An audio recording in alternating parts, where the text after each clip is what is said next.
এর কারণ হাদি শুধু জুলাই বিপ্লবী না, হাদি একজন আপাদ মস্তক ভারতীয় আগ্রাসন বিরোধী। ভারতীয় আগ্রাসন বিরোধী হয়ে বাংলাদেশে বাইসা থাকাটা মুশকিল। প্রেসিডেন্ট হইলেও বাইসা থাকা যায় না। জিয়ারে মরতে হয়েছে না, ইলিয়াস আলীকে মরতে হয়েছে না, সালাউদ্দিন কাদের চৌধুরীকে মরতে হয়েছে না, জামাত নেতাদেরকে মরতে হয়েছে না, আবরারকে মরতে হয়েছে না, হাদিকে নিয়ে কম কুৎসা রটনা করা হয়েছে। দেখেন এই মালটাকে চিনতে পারেন কিনা দেখেন। জুলাই গণ অভ্যুত্থানে হাদির অবদান কি দেখতে হবে না? এই গণ অভ্যুত্থানের সময়ে, গণ অভ্যুত্থানের পরেও হাদি নামে কাকে মানুষ চিনত না। বাংলাদেশের সংকটে হাদিকে এদেশের মানুষ পায়নি। বাংলাদেশ যখন কাঁদছিল, বিপদে পড়েছিল, যখন রক্ত ঝরছিল, তখন হাদিরা সিনা টান টান করে দাঁড়ায়নি।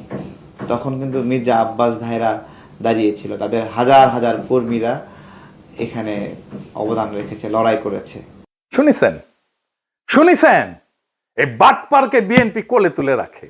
বিএনপি যা যা করতে পারে না, বলতে পারে না, এই বাটপারকে দিয়ে করায় আর বলায়। এটা বিএনপির মাস্তান, এটা বিএনপির ভার্চুয়াল মাস্তান। হাদিকে নাকি সে মাঠে দেখে নাই।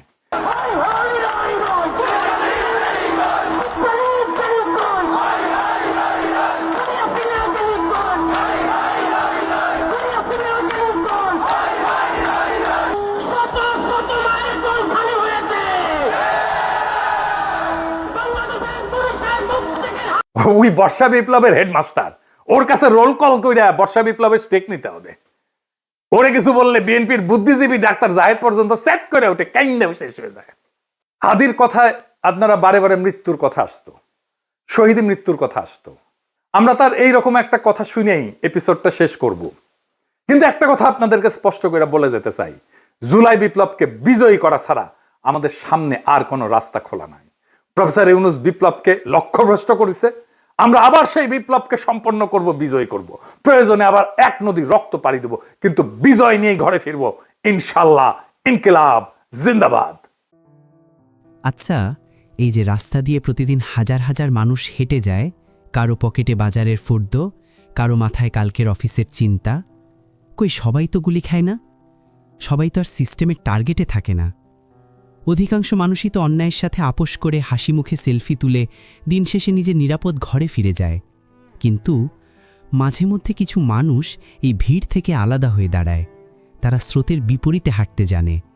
আর তখনই শুরু হয় আসল খেলা। আপনারা হয়তো ভাবছেন আমি শরীফ ওসমান হাদির কথা বলছি।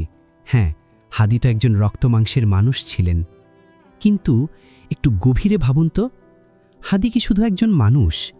না, হাদি আসলে একটা জেদের নাম, একটা আদর্শের নাম। কেন হাদিরাই বারবার গুলি খায়?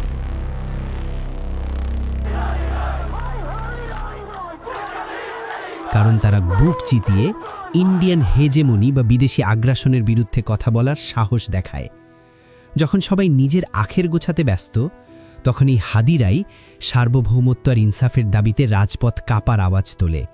তারা জাস্টিসের কথা বলে, আর তাদের এই জাস্টিস শব্দটা শুনলেই ক্ষমতাশালীদের সাজানো গদিগুলো থরথর করে কাঁপতে শুরু করে। হাদিদের কেন টার্গেট করা হয় জানেন?